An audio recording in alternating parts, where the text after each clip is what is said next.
who do you say that I am? Maybe not you, who do you say that I am, but have you ever asked someone that question before?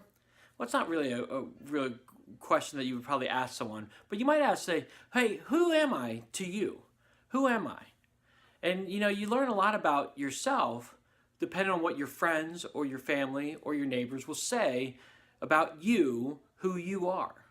Well, the interesting thing is that today's story, Jesus asked his closest friends, his disciples, who do people say that I am, and who do you say that I am? And so what I want you to do right now is to pause the video, read the short passage, and answer these few questions. And then when you get back, we'll continue from there. But I want you to see who people said that, his closest friends said that Jesus was. All right, pause the video right now.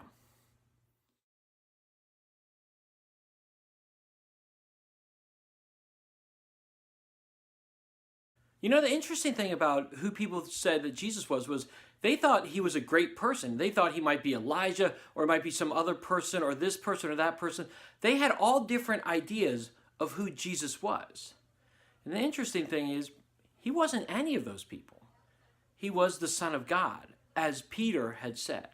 And Peter knew this because he spent time with God. He spent time with Jesus. The reality is that there's a lot of people that have ideas of who Jesus is without really knowing who Jesus is. In fact, if you go to your school and say, hey, who is Jesus Christ? Who is he?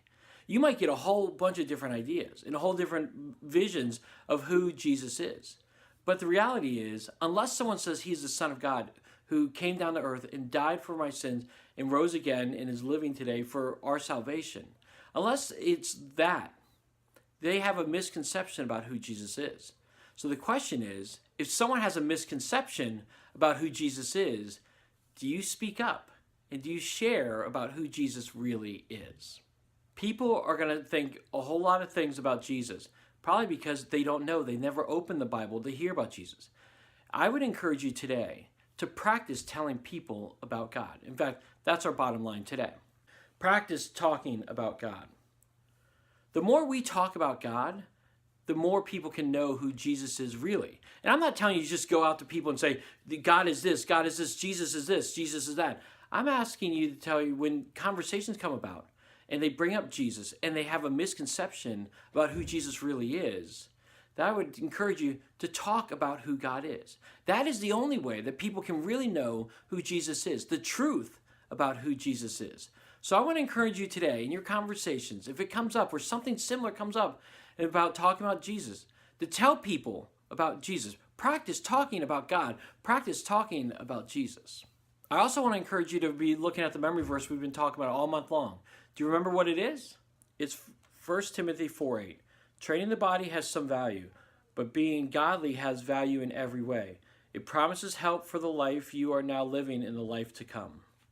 Hey, I want to encourage you to continue to practice getting to know Jesus. Practice getting to know God. The more that we can train our body to talk to God, to read and understand who God is, the more when the situation comes about, you're able to tell people about the truth about who God is and who Jesus is. So I want to encourage you to practice on yourself, and then as the opportunity presents itself, to share and talk about God. All right, everyone, that wraps up our story for today. Thanks so much for joining me, and I hope that you join me next week. But if you have a story about the time that you shared about who Jesus is or who God is to someone else, put it in the comment section below. I would love to hear it. All right, everyone, I hope you have a great rest of the week, and I'll see you next time for a whole new story.